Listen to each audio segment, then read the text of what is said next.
Imagine that right now, someone in the universe already knows about our existence. Not hypothetically, not someday, but already. And the strangest thing is, maybe they've already tried to contact us. But we just didn't understand their signal. And now here's another fact that makes you feel uneasy. This signal didn't come from the depths of a distant galaxy, but from the star system closest to us. Too close to ignore. Too strange to explain as a coincidence. And if it's not a mistake, then we have a bigger problem than just whether we're alone in the universe. Because the question now sounds different. Who exactly is so close, and why did they make contact? On April 29, 2019, the Parkes Radio Telescope in Australia detected a strange radio signal coming from the direction of Proxima Centauri, the star system closest to the Sun. The frequency of this signal is 980,000 MHz, which is usually used by satellites. It has all the properties of a radio transmission that natural sources don't have, and which can only be achieved using artificial technologies. During observation, this radio signal shifted slightly, which resembled the shift caused by the movement of a planet. What does all this mean? According to The Guardian, this is the first serious candidate for alien contact. At the moment, scientists are scratching their heads. How can this phenomenon be explained? It's a curious coincidence that the exoplanet Proxima b, one of the closest known, is located in this very constellation, one of the planets known to us where life similar to Earth's could have arisen. What are the chances for humanity to colonize this planet? How many people would be needed for such an expedition? And if life already exists there, will the local inhabitants welcome us? If life did originate in Proxima Centauri and is sending us signals, it must have happened on the planet Proxima b. The thing is, it is located in the so-called habitable zone, a notional region which, according to calculations, provides the planet with conditions as close to Earth's as possible. The planet orbits at a distance of about 7 million kilometers from its star, Proxima Centauri c. For comparison, the distance between Earth and the Sun is about 150 million kilometers. However, the star Proxima Centauri c has a lower speed. The local exoplanet receives just enough heat for water on its surface to exist in liquid form and not freeze into eternal ice. And the local temperature here is probably the same as on Earth. In terms of mass and size, Proxima b turned out to be almost a twin of Earth, 1.17 times the mass of our planet. What does this mean for us, the inhabitants of Earth? Perhaps we should leave cold Mars alone and turn our attention to a more attractive candidate for colonization. Is it really possible for humans to settle on Proxima b? I'll answer briefly. It's possible. But the problem is that it's very far away. 4.24 light years. Such a journey would take a long time. At that speed, humanity would reach Proxima in 6,500 years. However, by the time interstellar travel becomes possible, technology will help reduce that time to 630 years. If your ancestor, who traveled during the Crusades in the 14th century, suddenly set out on this interstellar expedition, only now would you be able to land on Proxima b. So I have some bad news for you. If you go on such a journey, you are unlikely to survive. But there is also good news. Instead of you, your great-great-great-great-great-grandchild will be able to reach Proxima. How many people would be needed for such an expedition? To calculate the ideal crew for colonizing Proxima, French scientists used a special program called Heritage. It is based on the so-called Monte Carlo method, which calculates all possible scenarios, including the life and death of crew members. Random factors are also taken into account, including disasters and illnesses, which vary depending on the number of people who are most likely to be susceptible to them. As a result, French scientists managed to determine that to organize a successful spaceflight to the planet Proxima, only 98 people would be needed, 49 men and 49 women. It is exactly this number of astronauts that will allow the crews not only to survive, but also to produce healthy offspring and completely eliminate inbreeding, except for the early stages of the flight. The optimal fertile window turned out to be between 32 and 40 years of age. By having children during this period, people will be able to ensure a stable population growth on the ship and maintain a balance between the young and the older crew members. In addition, in this case, an epidemic that occurs in the middle of the journey will not lead to the complete death of all the scientists on the expedition. But keep in mind, before the first Earthling reaches the exoplanet, about 6 generations will have come and gone aboard the spaceship. Many people will spend their entire lives only on the ship. Their whole world will be limited to spaceflight and gazing at the stars.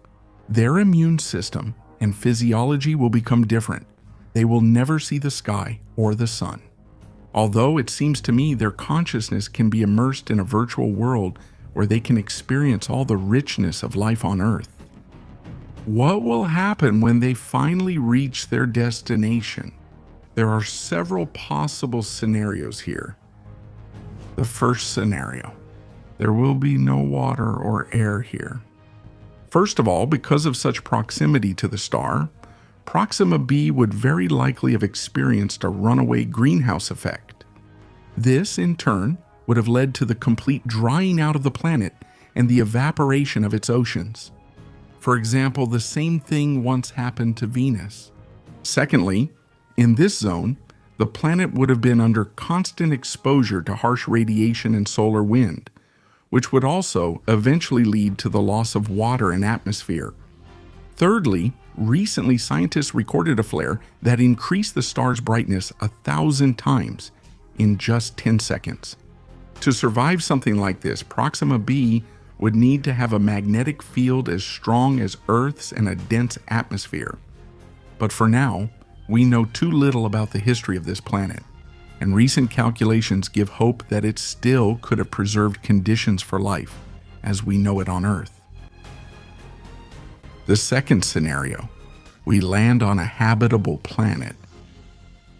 According to scientists from NASA, Proxima b still might be suitable for life. If we assume that Proxima b formed farther from its star and only later moved to its current orbit, then the planet could have avoided overheating and radiation exposure, preserving its water and atmosphere. In addition, it's possible that the planet originally had a lot of water, maybe even 10 times more than on Earth. Then, even if Proxima b lost 90% of its moisture, there would still be enough left for an entire ocean. But what about the radiation flare that scientists recently detected? There is a possibility that the planet was originally surrounded by a dense hydrogen cloud, which absorbed the impact of the star's intense radiation and evaporated, leaving behind a habitable atmosphere. In that case, our expedition will land on a green, habitable planet.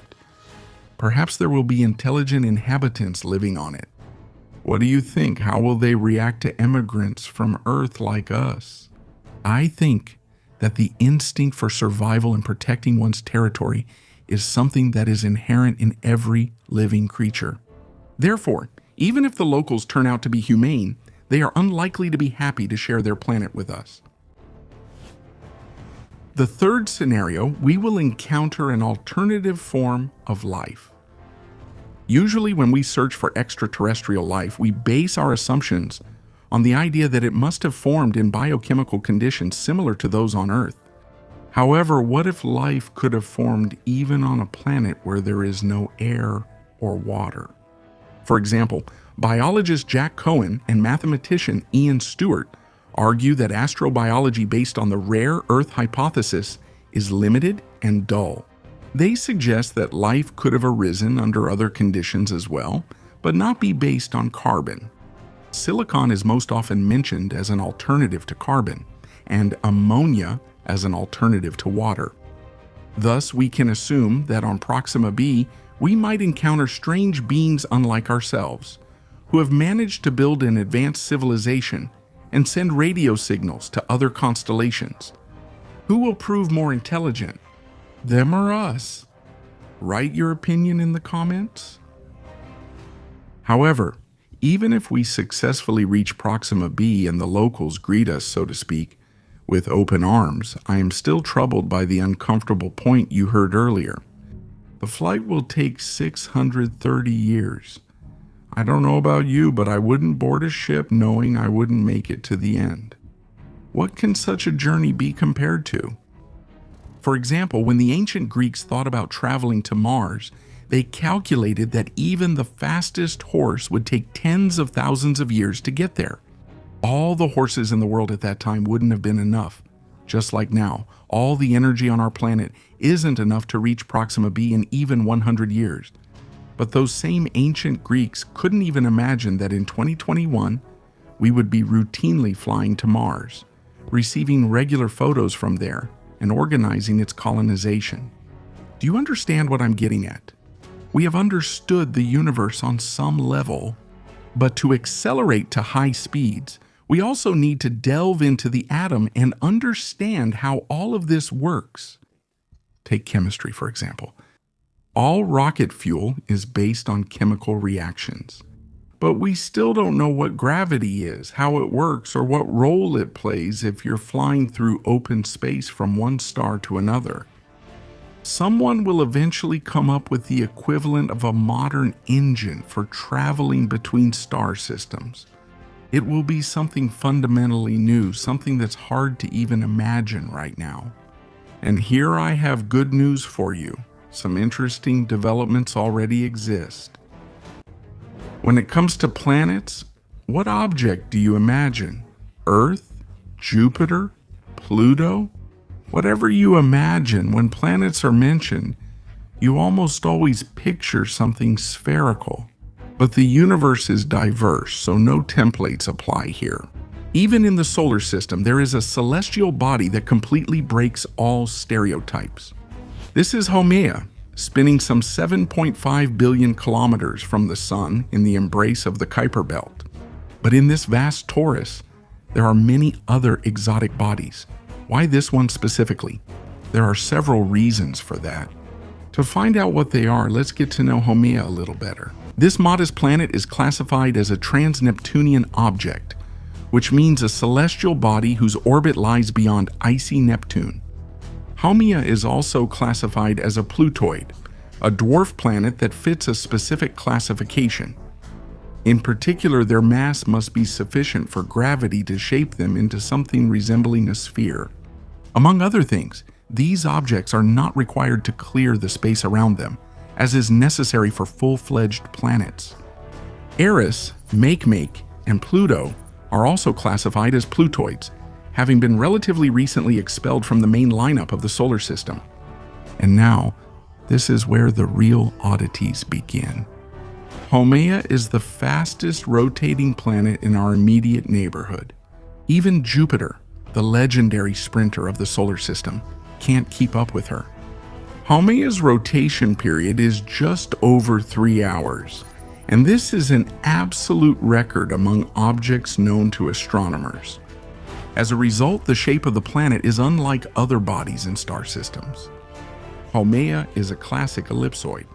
Unfortunately, it is not yet possible to observe the object up close. But indirectly, astrophysicists note a significant fluctuation in brightness, which supports this assumption. The diameter of the ellipsoid is about 1,700 kilometers along its length and 1,300 across. The data mentioned, obtained in 2017, had previously been repeatedly refined and corrected. The semi-major axis of its orbit is 6.5 billion kilometers, and the minimum distance at which Haumea approaches the Sun is 5.2 billion kilometers. Accordingly, a year on the dwarf planet lasts about 280 Earth years, almost 3 centuries. What does this strange planet look like? Most likely it's covered with grainy ice, kind of like icy sand. When scientists started monitoring Haumea's physical parameters, they discovered an interesting paradox. It was previously thought that its density was higher than that of its neighbors in the Kuiper Belt, but updated data forced scientists to reconsider this information. The density measurements turned out to be much lower than the initial ones, which did not fit any model describing a homogeneous body in hydrostatic equilibrium. Therefore, it was concluded that Haumea has a radically differentiated composition.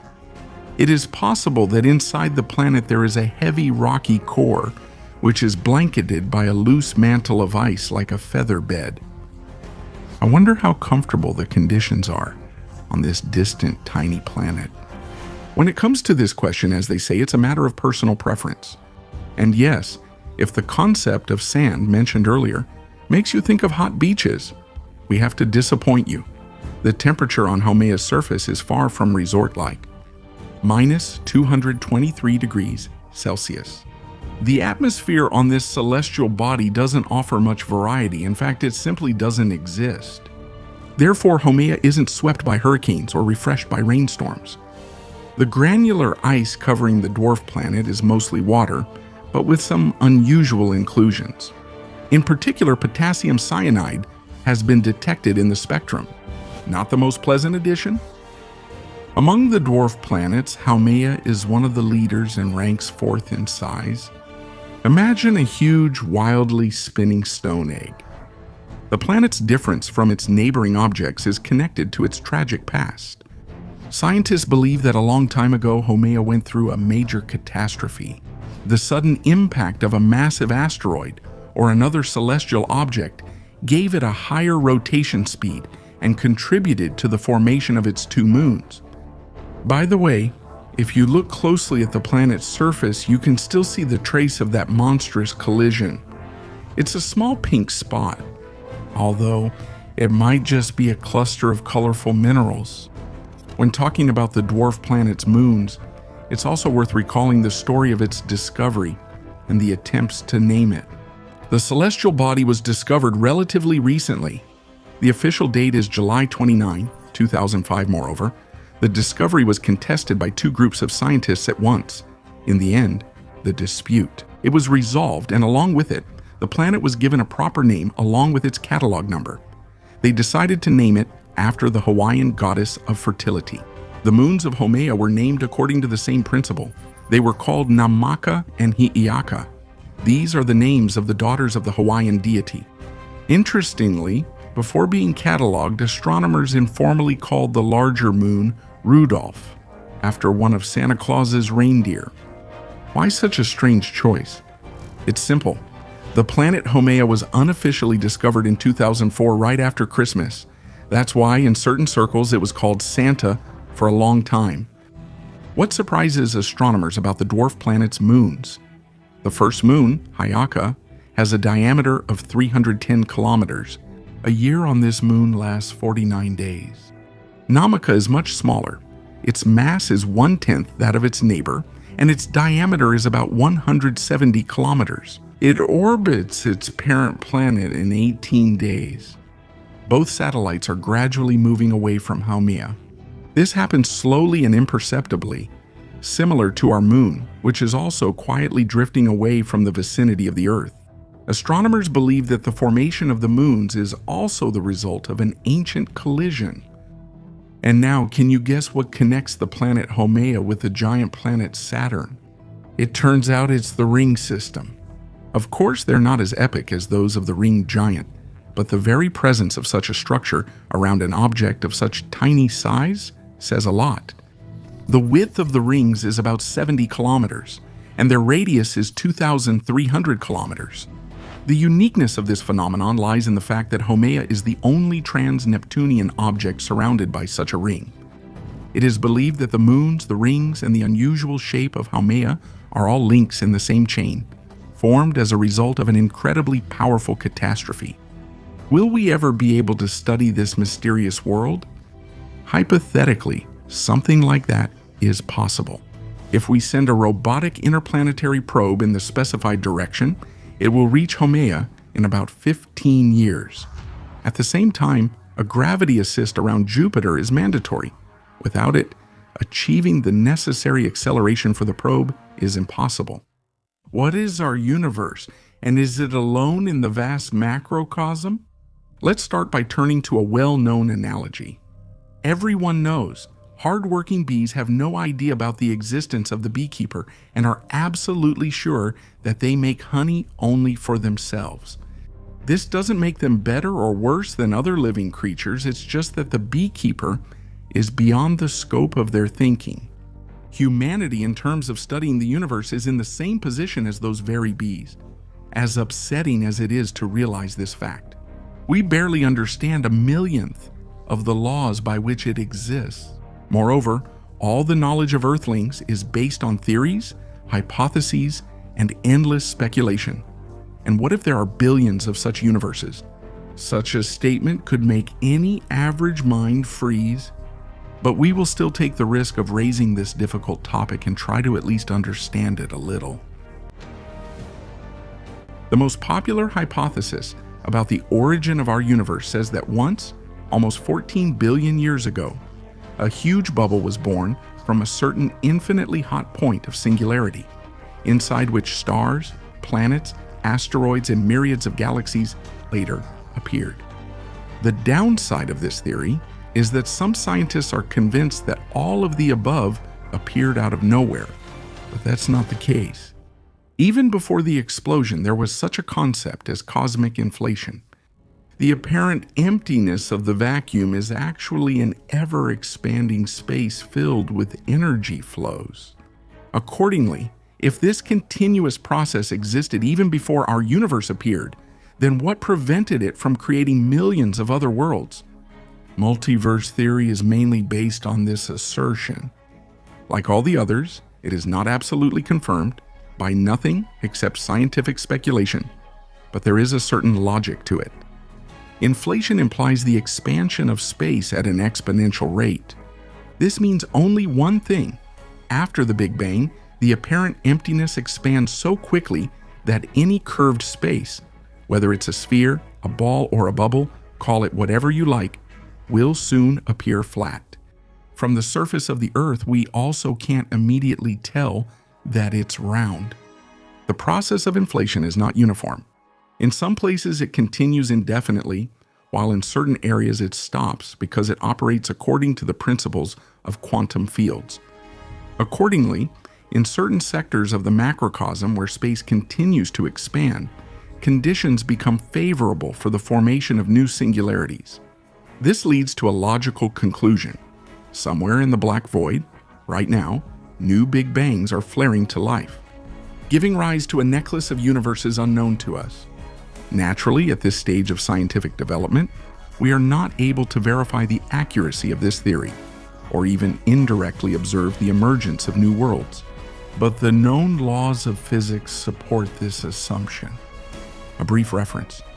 In one of our recent videos, we talked about the Kardashev scale, which describes civilizations of different types. Amazingly, members of one such civilization are theoretically capable of illuminating any multiverse, literally juggling them. Even such a hypothesis borders on magic. The theory of multiple multiverses is not just idle fantasy. The late theoretical physicist Stephen Hawking seriously worked on it. Back in the 1980s, together with astrophysicist James Hartley, Hawking came to the conclusion that our universe is far from alone. But the most interesting point is how alien worlds might look. The eccentric physicist was ready to answer this question as well. For a long time, he believed that there are several types of universes.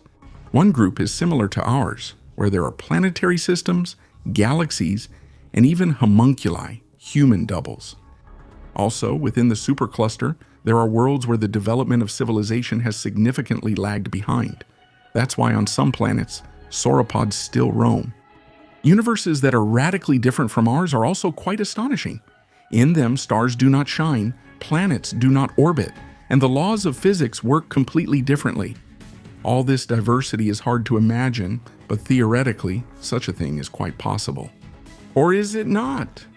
Let's not rush to conclusions because the most fascinating part is just beginning. The diversity of universes and the difference in physical laws will certainly spark the imagination, but there's one problem. The derived theory doesn't help us understand which particular universe we are in or how to evaluate its features compared to the others. It took the scientific duo of Hawking and Hartle 20 years to reach a common ground. Even the abstruse and little understood string theory was brought in for this. As a result, an interesting conclusion was made. Parallel worlds operate according to the same laws as ours. The reason is simple. Physical postulates don't appear out of nowhere. They are formed after the Big Bang, gradually taking hold of the expanding universe. Therefore, most likely, our world is typical, which means that in the overwhelming majority of other universes, the physics is similar. But there is another side of the coin. This statement is only true if the conditions and physical parameters of the Big Bangs that create other worlds are identical to ours. But if each explosion is unique, then the universes will turn out to be different from each other. In addition, according to this theory, humanity may be able to find traces of neighboring universes in the future. But it's unlikely that we'll be able to visit them, even after thousands of years. The hypothesis of Stephen Hawking and Hartley is not the only one. Therefore, according to different assumptions, the idea of what the constituent universes of the multiverse, sometimes called a cluster of parallel worlds, might be like also changes. By the way, the term itself was introduced in 1895 by the philosopher William James, although in a different context. By the way, many scientists consider the theory of the multiverse to be a philosophical issue, since at this stage it is definitely impossible to disprove or verify it. It is worth mentioning the theory of a cosmologist named Max Tegmark called the mathematical universe. It states that every set of physical laws corresponds to an independent parallel world. Thus, he created a classification according to which universes are divided into 4 levels. One of the points is especially interesting, which was also discussed by Hawking and Hartley. It's about worlds that have different physical constants. Tegmark places them on separate branes in string theory. Considering the infinite number of branes, it's obvious that there can be an immeasurable number of such worlds. Also on Tegmark's list are universes that emerge based on Everett's many worlds interpretation. This is a postulate of quantum mechanics that suggests the emergence of parallel worlds with the same laws of nature, but in different states. When discussing this theory, people always mention the results of the double-slit experiment, the one where light quanta pass through 2 slits, revealing particle-like behavior in one case and wave-like behavior in another. To briefly explain the essence of this paradox, the quantum field, which is where the diversity of worlds actually originates, is characterized by superposition and follows the Schrödinger equation. Remember the cat in the box that is neither alive nor dead. So Tegmark believes that all universes operate based on a mixture of alternative states that are mutually exclusive. This phenomenon can be compared to supercomputers. If binary code today consists of alternating ones and zeros, then the electronic monsters of the future will include ones in a 0 state and vice versa. This is the superposition that photons of light exhibit in the aforementioned experiment. It is likely that the inhabitants of the multiverse will also demonstrate this, taking on different states and switching between them depending on the observer. Thus, the surrounding world is much more diverse than it seems. But that doesn't mean the scientists are right. Time will tell. Perhaps all of this is just fantasy, and there are no other worlds besides our universe. Subscribe to the channel, hit the bell, and don't miss new, even more interesting videos. Do you want more virtual journeys to ancient star clusters? Do you want to see mysterious parallel worlds with your own eyes? Hubble, your guide to the world of the unknown, is waiting for the biggest possible show of support in the form of a good old thumbs up. Let's outdo ourselves and get 30,000 likes on this video. Let's help interesting videos come out even faster.